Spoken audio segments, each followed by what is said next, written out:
오늘 하나님께서 주시는 말씀 우리 같이 한번 살펴보겠습니다. 신명기 10장입니다.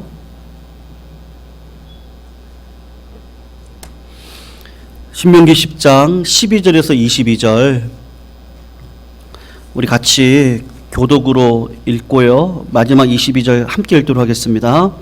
구약 278쪽에 있습니다. 하나님의 말씀 신명기 10장 12절에서 22절 말씀입니다. 12절 제가 먼저 읽겠습니다. 이스라엘아, 내 하나님 여호와께서 내게 요구하시는 것이 무엇이냐?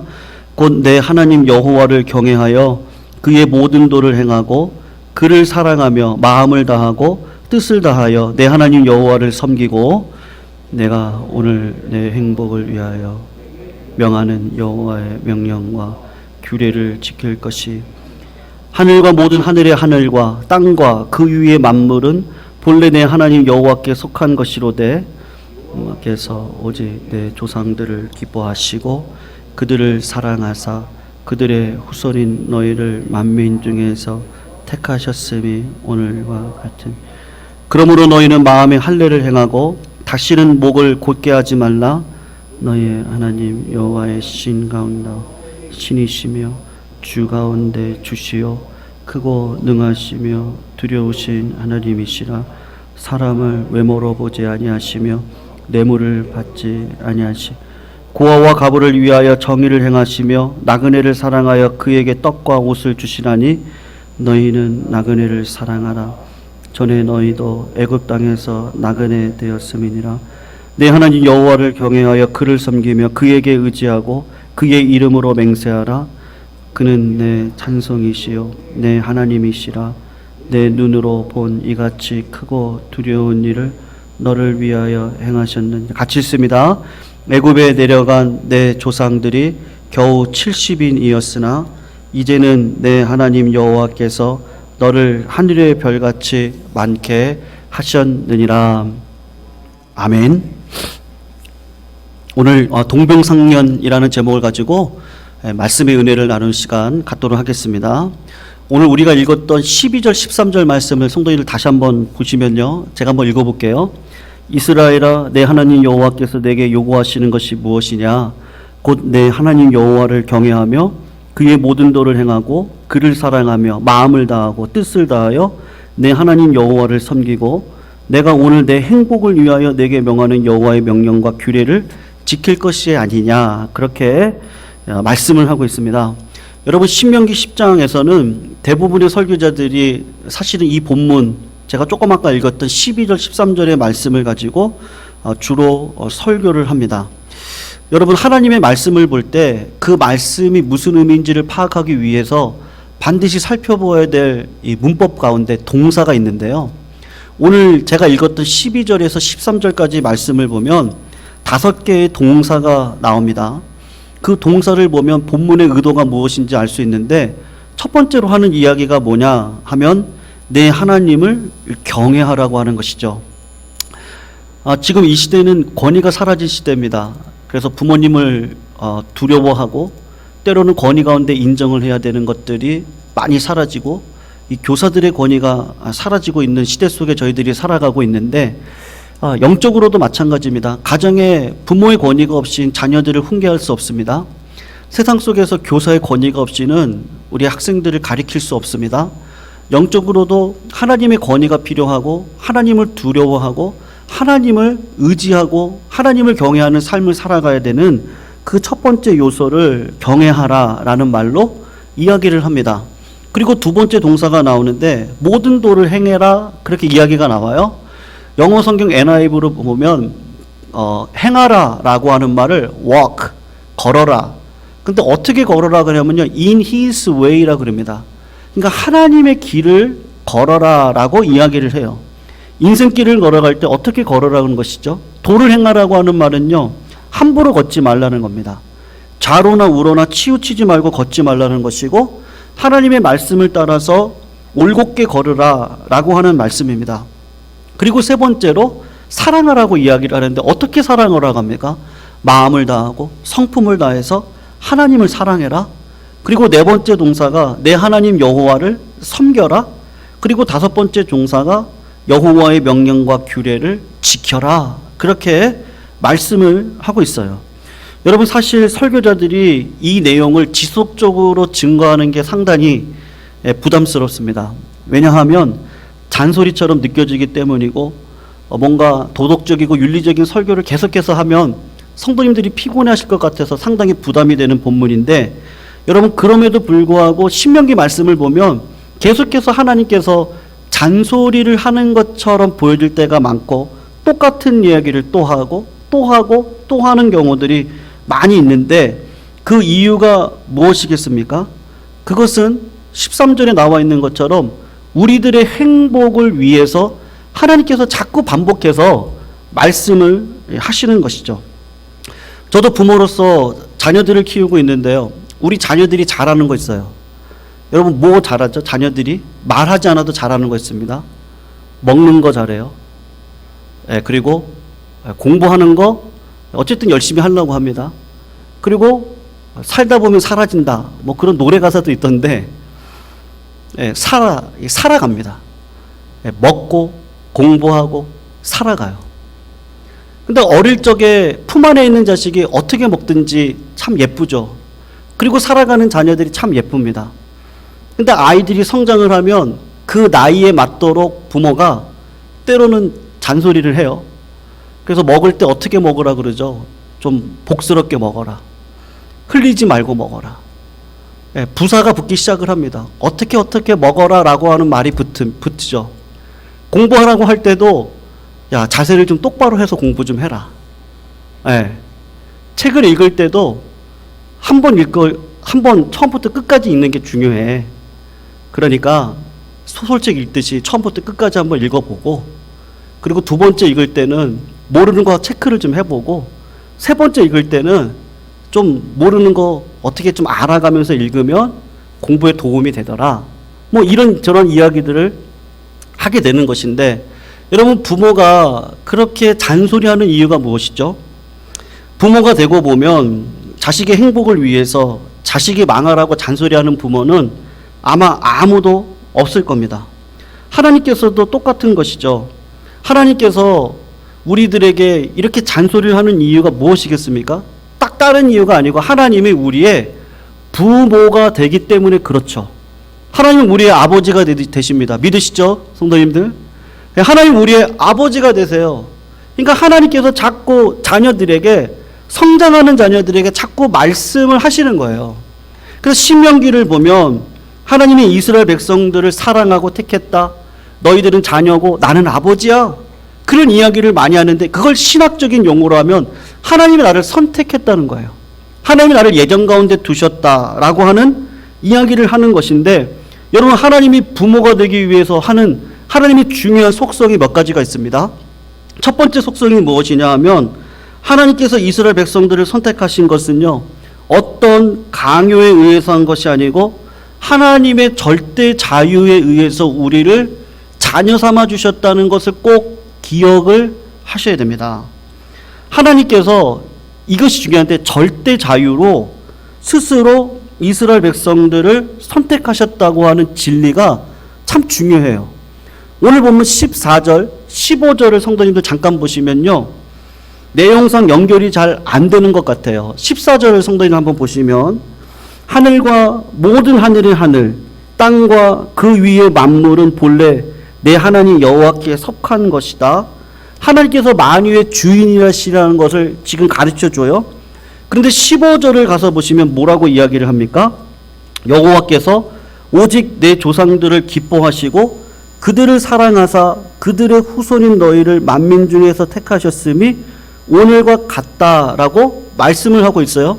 연결이 잘 안 되는 것 같습니다. 그런데 자세히 살펴보면 이 말씀이 하나님이 어떤 분이라는 거예요. 땅과 하늘의 주인이시니까 어느 누구를 창조자가 선택을 하더라도 강요를 받을 수 있는 분이 아니라고 하는 것이죠. 만약 피조물이 인간의 주인 되시는 하나님 앞에, 하나님 어떻게 저한테 이렇게 하세요? 하나님 어떻게 지금 이렇게 하시고 코로나를 주시고 왜 내 상황 가운데 어려움을 주시고 하나님 왜 그러세요? 그렇게 말할 수 있는 하나님이 아니라고 하는 것을 지금 사실은 이야기하는 겁니다. 그래서 여러분, 하나님께서 어떤 속성이 있으시냐? 17절을 잠깐 보시면 너희 하나님 여호와는 신 가운데 신입니다. 주 가운데 주고 크고 능하시고 두려우신 하나님이고, 그 다음에 중요한 말이 있습니다. 뭐라고 얘기합니까? 사람을 외모로 보지 아니하시고, 더 중요한 말, 뇌물을 받지 아니하는 하나님이다 기록을 하고 있어요. 여러분, 하나님께서는 절대 자유를 가지시고요, 우리 인간의 뇌물을 받지 않으세요. 외모를 보지 않으세요. 그러니까 인간이 스스로 자유의지에 따라서 세상 사람들이 이야기하고 있는 속담이 있습니다. 하늘은 스스로 돕는 자를 돕는다고 그래요. 그 말이 틀린 말이 아닙니다. 그렇다고 그 말이 맞는 말이 아니에요. 우리가 아무리 노력해도 안 되는 것이 있습니다. 아무리 노력을 해도 세상 사람들은 설명할 수 없는 그 운명이라는 단어에다가 다 집어넣어서 다른 사람들은 저렇게 되는데 나는 안 되는 것들이 있거든요. 근데 그거를 뭐라 그러죠? 그냥 운명이다, 그렇게 이야기를 하는데 우리의 의지대로 되어지는 것들이 있지만 없는 게 더 많습니다. 성도님, 한번 생각을 해보시죠. 자유의지로 믿음을 가질 수 있습니까? 하나님을 믿을 수 있으세요? 그러실 수 있는 분은 아무도 없어요. 믿음이라고 하는 건 믿어지는 마음을 주셔서 믿도록 하시니까 내가 믿음이 있다는 걸 알게 돼요. 내가 믿어야지. 그래서 예수 믿는 사람은 아무도 없습니다.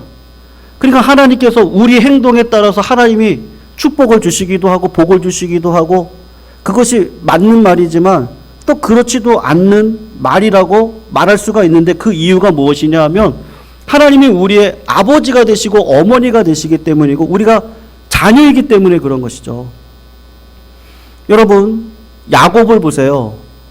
야곱은 자기의 의지로 하나님의 그 장자권을 뺏으려고 했던 자입니다. 근데 하나님의 뜻은 뭐였어요? 야곱이 내 자식이에요. 그래서 태어나기 전에도 내가 야곱에게 장자권을 주려고 생각을 했었어요. 근데 야곱은 자기의 계획과 뜻대로 장자권을 얻으려고 했어요. 잘못된 길로 걸어갑니다. 근데 하나님께서 어떻게 하시죠? 그 잘못된 길을 걸어가는 야곱을 끊임없이 설득하고 끊임없이 그를 씨름을 하고 그를 마음을 바꿔가시고 그의 마음을 정결한 마음이 되게 하시고 옥토가 되게 하셔서 그를 축복의 자리까지 인도해 가시는데, 밧단 아람으로 도망을 갈 때 베델에서 하나님께서 돌베개를 베고 있는 야곱을 만나주시죠. 그것뿐만입니까? 밧단 아람에서 20년 이상을 고생하면서요, 벌었던 모든 재물들을 어떻게 하세요? 야복강 나루에서 다 보내게 하시죠. 자기 사랑하는 자녀들을 야복강 나루터에서 반대편으로 다 보내요. 재물들을 다 보내요. 인간의 계획으로 했던 모든 것들을 다 보내고, 그리고 하나님과 딱 독대하게 하셔서 하나님과 씨름하게 하고, 그리고 하나님이 누군지를 알게 하셔서 야곱이 그때 깨달은 게 뭐예요? 아, 하나님은 어떻게 하든지 나에게 복을 주실 분이구나. 내가 아무리 노력해서 얻었던 재물도 다 보내게 하시고요, 내가 사랑해서 얻었던 아내, 자녀들도 다 보내게 하시고, 그리고 하나님께서 주시고자 하시는 진짜 복, 하나님이 진짜 복이라는 걸 야복강 나루터에서 씨름을 해서 알게 하시는데, 여러분, 그 믿음이 누구로부터 왔습니까? 하나님께로부터 오잖아요. 그러니까 하나님은 부모가 되시고 야곱은 자녀니까 야곱을 끝까지 책임져 주셔서 마지막에는 야곱이 어떤 영광을 누립니까? 시골 노인이라고 할 수 있는 그분이 자식 잘 둬가지고요, 바로를 축복하는 손으로 바뀌는 그 복을 주시는데, 그 모든 과정을 누가 인도하십니까? 하나님이 인도해 가시는 것이죠. 베드로도 마찬가지입니다. 내 힘과 내 능력으로 예수를 따라보겠다 그랬어요. 근데 주님이 십자가 달려 돌아가시기 전에 같이 기도를 하자라고 했을 때 마음은 원인데 육신이 약해서 기도하지 못해요. 주님이 로마 군병에게 팔려갈 때 베드로를 비롯한 제자들이 다 도망을 가요. 그리고 베드로가 예수 그리스도를 몇 번 부인합니까? 3번을 부인을 하죠. 그런 베드로를 주님이 찾아가셔서 뭐라고 이야기하죠? 네가 나를 사랑하니? 네가 나를 사랑하냐? 네가 나를 사랑하냐? 3번 물어보시죠. 그 말이 무엇이죠? 너가 그럼에도 불구하고 나는 너를 사랑해. 나는 너를 사랑해. 나는 너를 사랑해를 계속해서 주님은 이야기를 하시고, 베드로는요, 염치 없이 그 사랑을 받고 깨달아서 내 양을 쳐라. 내 양을 쳐라. 내가 주를 사랑하는지 주께서 하십니다. 정말 염치 없는 말 하나 하고 하나님의 사명을 받아 이 땅을 살아가는 자로 이 땅 가운데 쓰임받고 있는 그 모습을 보면, 여러분, 하나님은 절대 자유로 자녀된 백성들에게 끊임없이 찾아오셔서 우리의 삶을 인도해 가시는 겁니다. 그래서 우리가 깨달아야 될 것이 무엇이냐 하면, 하나님께서 우리를, 이스라엘 백성들을 선택하신 것은요, 무조건적인 선택입니다. 이스라엘 백성들의 수요가 많기 때문에 하나님께서 선택하셨습니까? 아니에요. 신명기 7장 7절을 보면, 여호와께서 너희를 기뻐하시고 너희를 택하심은 너희가 다른 민족보다 수요가 많은 연고가 아니라 너희는 모든 민족 중에 가장 작았다라고 분명히 선포를 합니다. 이스라엘 백성들이 그러면 의로운 백성이라서 하나님께서 이스라엘 백성들을 선포하셨습니까? 우리가 신명기 9장을 그냥 넘어왔는데요. 말씀을 읽지 않고 설교하지 않고 그냥 넘어왔는데, 신명기 9장을 보시면 이스라엘 백성들이 얼마나 완악했는지를 잘 보여줘요. 광야 생활 가운데 5군데에서 범죄한 현장을 설명하는 게 신명기 9장인데, 첫 번째 현장이 어디냐면 호렙산, 시내산이에요. 이스라엘 백성들이 호렙산에서 금송아지 우상을 만들고 절을 합니다. 모세는 40일간 물도 먹지 않고 떡도 먹지 않고 십계명을 받아들이는 그 일을 시내산에서 하고 있는데, 이스라엘 백성들은 죄를 범하고 있습니다. 그래서 모세가 분노를 참을 수 없어서 십계명 돌비를 던졌던 것이 호렙산이고 시내산이죠. 두 번째 현장이 다베라예요. 이스라엘 백성들이 이곳에서 악한 말로 원망을 하다가 진중에 불이 일어나는 불심판을 받게 되는데, 우리 사랑하는 성도님들 늘 긍정의 말을 하시기를 주님의 이름으로 축원합니다. 하나님께 민수기에서 그런 말씀이 있죠. 내가 내 귀에 들린 대로 할 것이다. 여러분, 말에는 힘이 있어가지고요, 자꾸 할 수 있다라고 하는 말, 긍정적인 말이 필요합니다. 부정과 원망의 말을 시작하면 그것은 하나님을 시험하는 것이죠. 다베라에서 이스라엘 백성들이 악한 말로 원망을 하다가 진중에 불이 일어나는 불심판을 받아요. 세 번째 장소를 신명기 9장에서 이야기하는데 마사라고 하는 것이에요. 마사는 물이 없었어요. 물이 없는 걸 불평을 하면서 하나님께서 그들 가운데 계신지 안 계신지를 시험을 했습니다. 네 번째 현장이 기브롯 핫다와라고 하는 것인데, 만나를 먹는 게, 매일같이 만나를 먹는 게 얼마나 지겨워요. 매일같이 말씀을 먹는다고 하는 게 얼마나 지겹겠습니까? 그러니까 이스라엘 백성들이 좀 매출하게 고기도 먹고 싶다. 그래서 하나님께서 그들의 원망을 따라서 심판하시는데, 2달 동안요, 그 기도에 응답을 주시는데, 한번 마음껏 먹어봐라. 매출하기를 정말로 엄청나게 많이 주셔가지고 2달 동안 먹도록 하셨는데, 그들의 원망을 따라서 심판하셨던 장소가 바로 기브롯 핫다와입니다.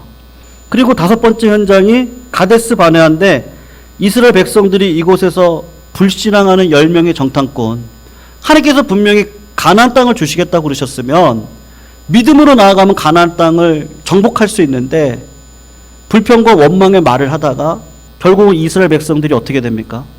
광야로 회군을 해서 40년 동안 하나님의 심판과 훈련 가운데 있다가 믿음이 없는 1세대들이 죽임을 당하고 여호수아와 갈렙을 위시로 2세대가 가나안 땅에 들어가는 일들이 벌어지게 되는 거 아니겠습니까? 여러분, 그래서 신명기 9장만 보더라도 이스라엘 백성들은 목이 곧은 백성이고 완악한 백성이고 하나님께서 사랑하실 이유가 전혀 없는 백성이라는 걸 알 수가 있습니다. 그래서 신명기 9장 24절 말씀을 이렇게 한번 넘겨서 보시면 뭐라고 이야기하냐면, 내가 너희를 알던 날부터 오므로 너희가 항상 여호와를 거역했다. 그렇게 말씀을 하셨어요. 여러분, 어떤 유명한 목사님께서 이런 말씀을 하셨는데요. 스펄전 목사님이 이런 이야기를 하셨어요. 만약에 인간 중에 하나님을 움직일 만한 이유가 있어서 하나님께서 우리를 선택한다고 한다면, 하나님은 차라리 인간을 선택하지 않고 마귀를 선택할 것이다 라고 그분이 이야기를 하셨습니다. 왜냐하면 여러분, 마귀는 영물이니까 하나님께서 좋아하는 게 무엇인지를 잘 알고 있어요. 근데 인간은 마귀보다 우둔합니다.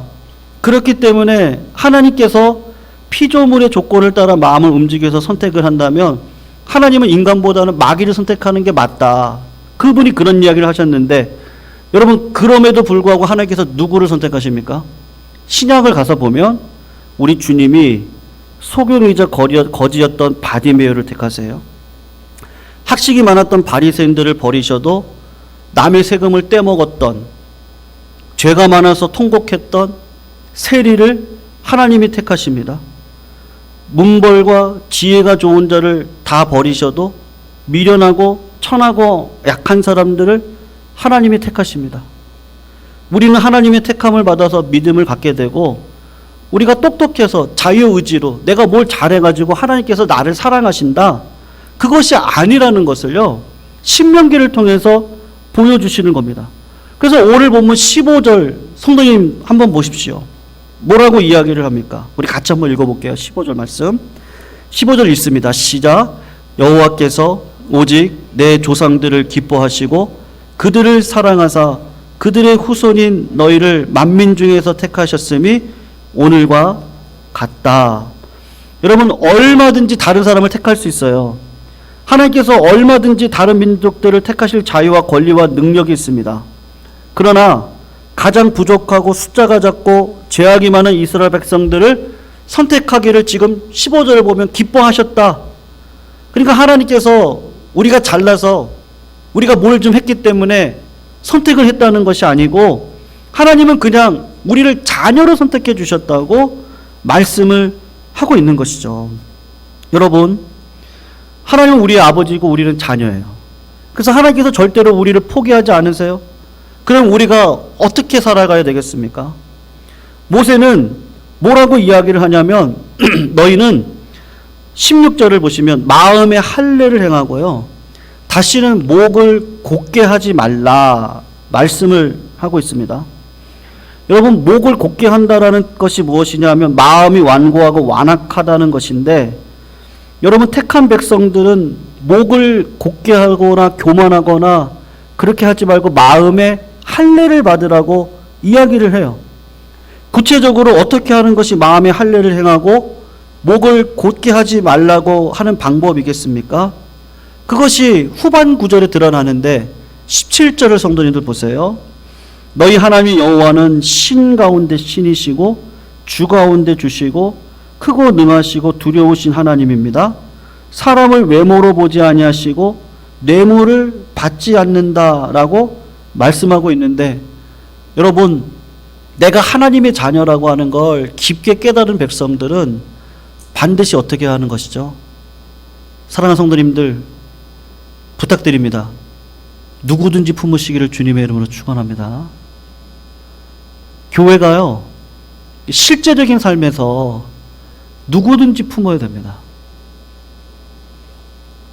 오늘 말씀대로 우리가 뭘 잘해서 구원받은 백성이 되었습니까? 우리를 대표하는 게 이스라엘 백성들인데, 이스라엘 백성들은 수가 작아요. 그리고 오히려 하나님께서 구원하셨음에도 불구하고 하나님의 원망과 불평을 일삼았었던 백성입니다. 늘 죄악 가운데 있었던 백성이에요. 그런데 그 하나님께서 그 백성을 사랑하셨어요. 그러니까 우리가 여전히 죄악 가운데 있을 때 나를 구원하신 하나님을 내가 안다면, 하나님께서 사람을 외모로 보지 아니하시고 뇌물을 받지 아니하시는 그 하나님, 사도 바울도 이런 얘기를 합니다. 골로새서에서 불의를 행하는 자는 불의의 보응을 받으리니 주는 외모로 사람을 취하심이 없어요. 야고보서 2장도 보면 만일 너희가 외모로 사람을 취하면 죄를 짓는 것이니 율법이 너희를 범죄자로 정하겠다 그래요. 베드로전서 1장도 보면 외모를 보지 아니하시고 각 사람의 행위대로 판단하시는 자를 너희가 아버지라고 부른즉 너희의 나그네로 있을 때를 두려움으로 지내라 라고 말씀을 하고 있어요. 여러분, 교회에서 실제로 우리가 외모로 판단할 때가 얼마나 많이 있는지 모릅니다. 사실은 그렇습니다. 우리가 사랑해야지, 하나님을 사랑하면 이웃을 사랑하는데 그 이웃을 사랑하는 자리에 내가 가고 내가 헌신해야지 우리가 잘 알고 있는데 실제적인 삶에서는 이스라엘 백성들처럼 습관적으로 살아갈 때가 얼마나 많은지 몰라요. 여러분, 제가 청년부 시절에 청년회장을 맡았던 적이 있었는데요.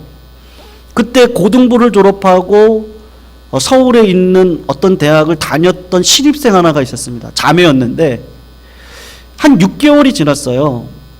근데 그 자매가 회장님 저한테 찾아와가지고 이렇게 이야기를 하더라고요. 오빠라고 선배라고 그랬나요? 나이 차이가 좀 있었으니까. 회장님이라 했던 것 같기도 하고, 예. 근데 그 자매가 저한테 그러더라고요. 자기가 대학에 가서 이제 그 CCC 같은 그 기독 학생 선교단체에 들어가서 이제 거기서 학생들과 교제를 하면서 공부를 하고 예배를 드리고 그 뜨거움을 맛본 거예요. 저한테 했던 질문이 왜 우리 청년부는 안 되냐는 거예요.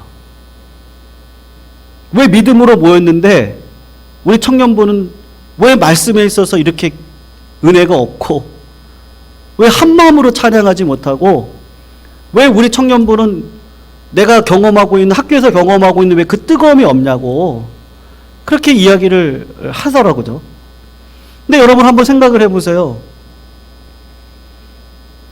같은 상식 속에서 같은 학생으로서요, 같은 지식을 가지고 있는 그 학생끼리는요, 무슨 이야기를 해도 알아먹습니다. 말씀을 해도요. 그리고 같은 상황 가운데 있기 때문에 같은 상황 속에서 나눔을 하다 보면 은혜가 더 풍성할 수 있습니다. 근데 교회 청년부는 어떻습니까? 대학을 다니고 있는 학생도 있지만 대학을 다니지 않는 학생들도 있어요. 그냥 고등학교를 졸업하고 직장 다니고 있는 구성원 중에 그런 학생도 있습니다. 개 중에는 대학을 졸업하고 유치원에 들어가서 정말 나이가 많이 들어서 결혼 못하고 계는 누나도 있었고요. 저같이 대학 졸업하고 또 직장 생활하면서 청년부 회장을 맡고 있는 사람도 있었지만 직장에 못 들어가서 그냥 살아가는 청년들도 있었습니다. 그러니까 거기서 정말로 하나가 되어진다는 건 쉽지 않거든요. 오히려 하나님께서 원하시는 건 제가 청년 때 경험을 하면서 누구든지 품을 수 있고 누구든지 기다려줄 수 있어야 됩니다. 학교에 가면 똑같은 사람들끼리 똑같은 수준 안에서 무슨 이야기를 하든지 은혜가 될 수 있거든요. 근데 교회는 그렇지 않습니다. 교회는 다 수준이 틀려요. 생각이 틀리고 신앙의 성숙이 틀리고 다 틀립니다. 하나님께서 저희들에게 원하는 건 외모를 보지 아니하신 하나님, 내모를 받지 아니하신 하나님, 외모를 따라서 업신여기는 일을 해서는 안 되는 것이죠. 하나님은 높은 사람이나 낮은 사람이나 남자나 여자나요, 가난한 사람이나 부자나 머리가 좋은 사람이나 좋지 않은 사람이나 모두 동일하게 사랑하신다는 그 사실, 그거를 깨닫고 나아갈 때 하나님께서 저희들에게 반드시 은혜를 베풀어 주실 줄로 믿습니다. 그런 교회가 되어져야 되는 것이죠. 그래서 오늘 18절 19절을 성도님 잠깐 보세요. 뭐라고 이야기를 하죠? 고아와 과부를 위하여 정의를 행하시고 나그네를 사랑하여 그에게 떡과 옷을 주시나니 너희는 나그네를 사랑하라. 전에 너희도 애굽 땅에서 나그네가 되었다. 여러분, 사람은 동병상련을 아는 존재입니다. 나그네가 된 사람은 나그네를 사랑하고 허물이 많았던 사람은요, 허물이 많은 사람을 사랑할 수 있습니다. 왕년에 술에 찌들어 살다가 하나님의 은혜로 부르심을 받아서 술을 끊은 성도들은 술 먹고 비틀거리는 사람들에게도 정을 줄 수 있습니다. 죄 많이 짓고 용서받은 사람은요, 죄를 많이 지은 사람을 보면 아, 그때 내 모습 같다. 그래서 정이 들어서 품습니다. 그것이 동병상련인 것이죠. 하나님께서 결국 왜 이렇게 힘들고 어려운 말씀들을 계속 하실까? 그것은 정말 A부터 Z까지입니다. 정말 누구든지죠. 누구든지. 그분이 목사인 저일 수 있어요. 어린 영혼에 이르기까지요. 누구든지 기다려주고 누구든지 참아주고 누구든지 기다려줘야 됩니다. 제가 언젠가 기분이 안 좋았던 때가 있었는데 어떤 분이 만나자고 해서 만났는데요. 제가 이렇게 뭐 할 일 없는 줄 알았나 봐요. 뭐 교회가 뭐 본인이 생각할 땐 작다고 생각을 했나 봐요. 그래서 충분히 시간이 있겠지. 만났는데 어떤 참 마음이 좀 상당히 안 좋더라고요. 제가 믿는다고 하는데요, 신앙이 있다고 하는데 우리가 내 위주로 생각할 때가 얼마나 많은지 모릅니다. 저 바쁩니다. 날마다 교회 오면요, 저도 일 중심의 사람이었거든요. 옛날에 일 중독자였습니다. 일을 만들면 얼마나 바쁘고 말씀을 연구하려면 얼마나 바쁘겠습니까?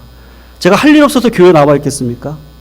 교회 나와서 꾸준히 앉아있고 있는 이유는 하나님께서 할 일이 없어서가 아니고 교회에 할 일도 많고 생각할 일도 많고 기도할 일도 많고 성도님 찾아뵐 일도 많고 그 상황 역지사지로 가보면요, 우리가 할 일이 참 많거든요. 아마 그분의 실수가 저에게도 있었을 거예요. 제가 사역을 해보면서도 실수가 있었을 겁니다. 근데 결국은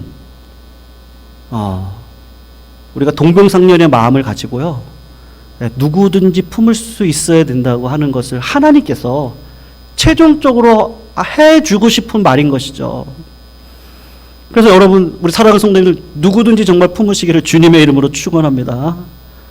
정말로 기다릴 수 있는 마음들이 저희들 가운데 있어야 되는 것이죠. 결국은 부모가 생명을 낳습니다. 자녀를 키우는 게 절대로 쉽지 않죠. 그 시간을 지나가야 되는 것이죠. 때로는 사춘기를 지나갈 때 저 자녀가 왜 저럴까 그러면서도 또 참아 기다리고, 또 인생에 저희들 또 갱년기를 지나가잖아요. 갱년기를 지나가면서 때로는 하나님께서 만났던 부부가 어떤 분이 먼저 가는 경우도 있고, 뭐 그런 경우들을 다 지나가면서 우리가 인생을 살아갈 때 우리가 다 아는 게 아닙니다. 그분을 다 이해할 수 없습니다. 그분의 경험을 우리가 지나가야 다 이해를 하는데 우리가 다 모르거든요. 그러니까 우리는 그냥 구원받는 백성으로 내가 이만큼 갔다고 이만큼 아는 것이 아니라 더 모를 경우가 많습니다. 그래서 하나님 앞에 저희들이 동병상련의 마음으로 길을 걸어갈 수 있는 우리 공동체가 되기를 주님의 이름으로 축원합니다. 하나님을 사랑하신다는 사실을 알면서도요, 우리가 속으로 의문을 가질 때가 있습니다. 지금 내가 죄가 많은데 하나님께서 나를 사랑하실까? 지금 내가 이렇게 환난과 고통을 겪고 있는데 과연 하나님께서 나를 사랑하시는 거 맞을까? 사랑합니다. 의심하지 마십시오. 그리고 하나님께서 사랑하신다는 걸 알고 오늘도 담대하게 주님의 보좌 앞으로 나아가시기를 축원합니다. 그리고 우리 예강교회가요, 그릇이 정말 커지고 넓어져서 하나님의 그 사랑의 깊이, 높이, 넓이, 크기, 그것만큼 돼가지고 정말 누구든지 품고 누구든지 오면 우리 교회를 통하여서 응답받고 길을 걸어갈 수 있는 그 은혜 자리에 다 서실 수 있는 그것을 하나님께서 오늘도 분명히 기다리실 줄로 믿습니다. 그 사랑을 배우셔서 그 사랑을 전달하고 그 사랑의 크기만큼 누구든지 위로해서 누구든지 우리 교회를 오면 힘을 얻고요, 사랑을 배울 수 있는 그 믿음의 자리에 우리 성도님들 다 서시기를 주님의 이름으로 축원합니다.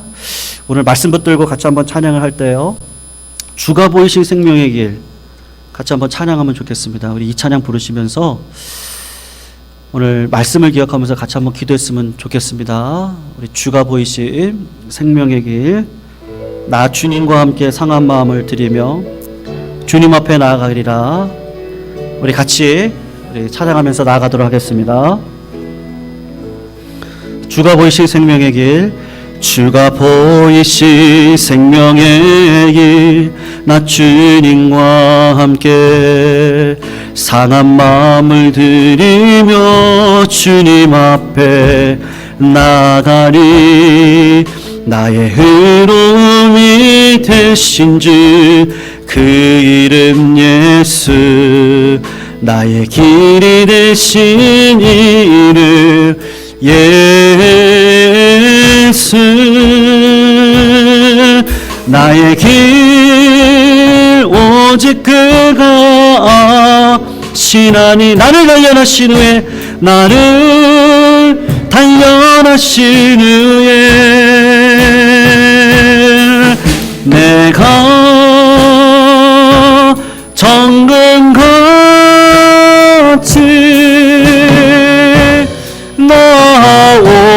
나오리라. 우리 한 번 더 고백합니다. 주가 보이신 생명의 길, 주가 보이신 생명의 길, 나 주님과 함께 상한 마음을 들이며 주님 앞에 나가리. 의로움이 되신 주 이름 예수. 나의 길이 되신 이름 예수. 나의 길 오직 그가 아시나니. 나를 단련하신 후에 내가 정금같이 나오리라. 내가 정금같이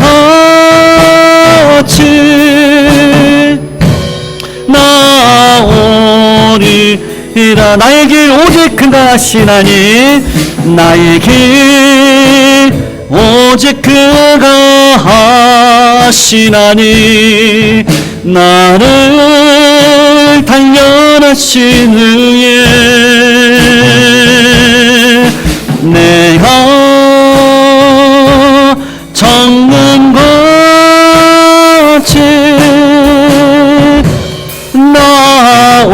나오리라. 우리 한 번 더 전심으로 고백합니다. 나의 길, 나의 길 오직 그가 아시나니. 나를 단련하신 후에 내가 정금같이 나오리라.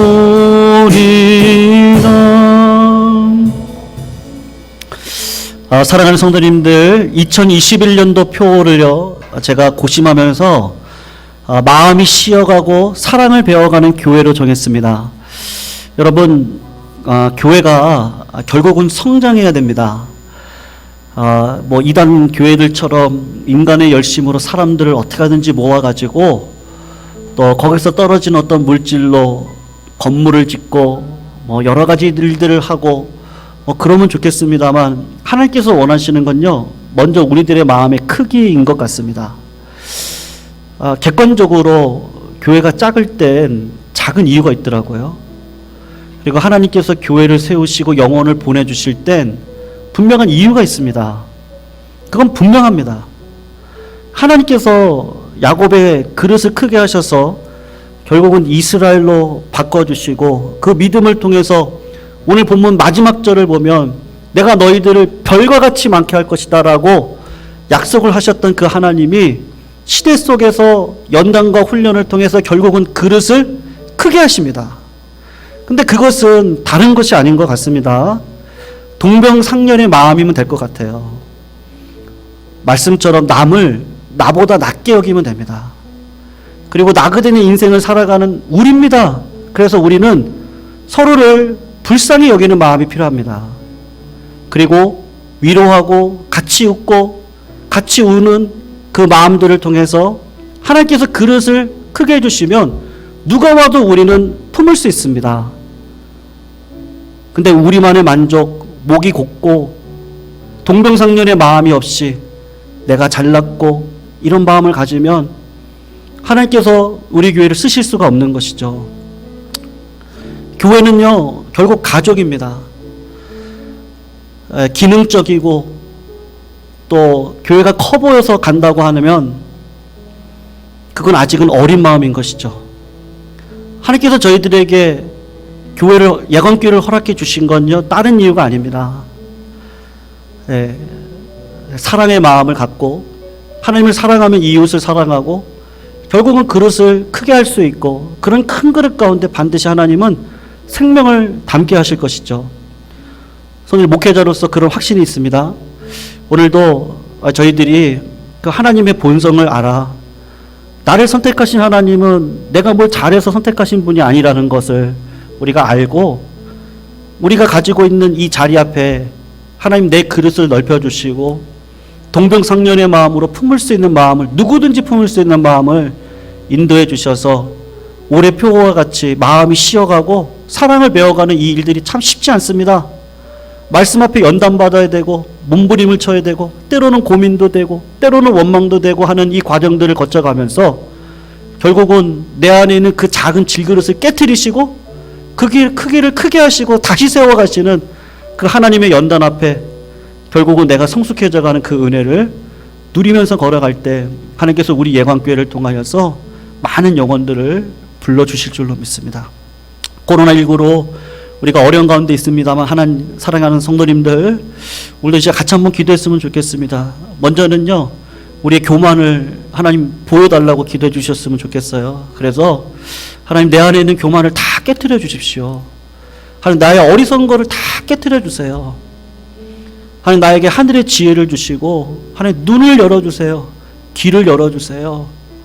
말씀을 들을 수 있는 은혜를 주시고, 하나님 내 마음이 문제네요. 내 마음이 옥토밭 되게 해주셔서 그 말씀을 따라서 열매 맺기를 원하는데 30배, 60배, 100배의 열매를 맺는 과정 속에 있는 것처럼 하나님 저에게도 30배의 열매가 60배로 바뀌게 해주시고 60배의 열매가 100배의 열매로 바뀔 수 있는 은혜를 허락하여 주실 때 하나님 나에게 동병상련의 마음을 주셔서 한 사람 한 사람을 끌어안고 걸어갈 수 있는 믿음의 공동체로 우리 교회를 세워달라고 기도했으면 좋겠습니다. 이번 주일날 우리 원로 목사님 설교 말씀 전해주십니다. 우리 원로 목사님 입술에 성령의 강건함을 허락하여 주셔서 능력의 말씀을 선포하실 때 우리 성도님들이 은혜로 화답할 뿐만 아니라 삶의 진정한 변화가 일어날 수 있는 은혜의 시간 될 수 있도록 기도해 주셨으면 좋겠습니다. 우리 육신이 연약하신 분들, 또 상황 속에서 어쩔 수 없어서 하나님 앞에 나아가는 백성들이 있고요. 뿐만 아닙니다. 우리 젊은이들, 청년들 뭐 이렇게 저렇게 이제 만나고 있는데요.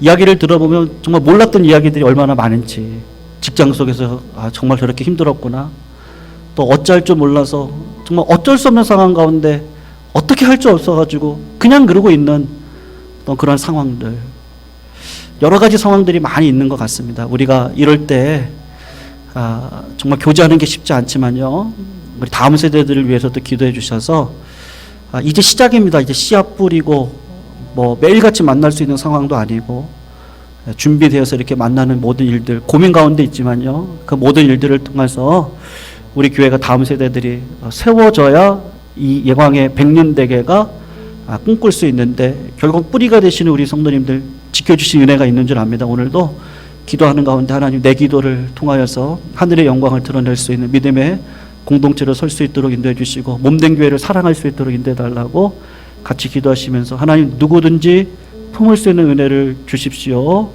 나그네 된 백성들 불쌍히 여길 수 있는 마음을 허락해 달라고 이 시간 같이 한번 기도하시고, 그리고 가지고 나오신 기도 제목 붙들고 기도하시다가 개인적으로요 주기도문 하시고 가시면 되겠습니다. 우리 같이 한번 말씀 붙들고 동병상련의 마음, 또 내 그릇을 넓혀달라고 이제 같이 한번 기도하시며 나아가도록 하겠습니다. 우리 함께 기도하시도록 하겠습니다. 사랑하는 하나님, 감사함을 올려드립니다. 믿음으로 걸어가는 이 길 가운데 하늘의 복락을 허락하여 주시고 은혜 가운데 세워주시니 감사함을 올려드립니다.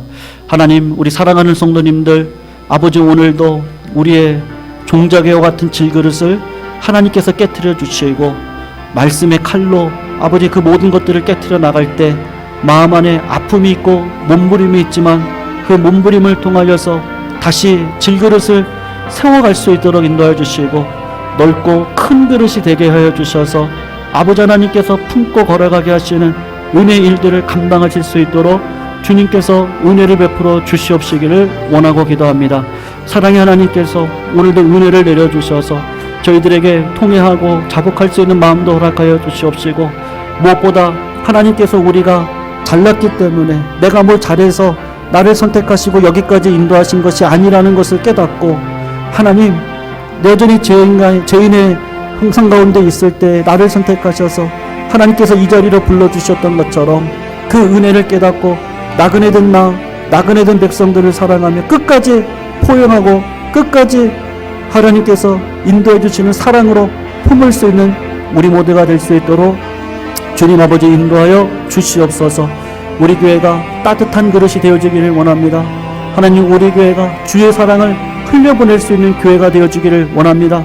동병상련의 마음으로 아버지 하나님, 남을 나보다 낮게 여길 수 있는 은혜의 마음을 품고 걸어가기를 원합니다.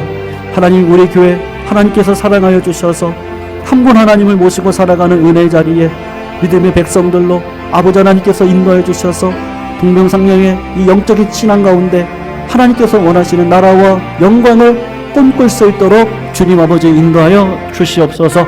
이번 주일 올로 목사님의 말씀을 통하여서 온 성도가 말씀을 깨닫는 시간 되게 하여 주시옵시고, 은혜의 자리 앞에 설 수 있도록 주님께서 역사하여 주시옵소서. 육신이 연약한 백성들 붙들어 주십시오. 아버지 하나님, 하나님께서 이 힘들고 어려운 과정 속에서도 은혜로 우리 모든 백성들을 채워주실 줄로 믿습니다. 한 분 하나님을 모시고 살아가는 그 은혜 가운데 믿음의 길을 걷게 하여 주시옵시고, 오늘 하나님 이 자리를 통하여서 기도하고 간구하는 모든 것들마다 하나님의 뜻을 이루어갈 수 있는 은혜의 자리로 인도하여 주시옵소서.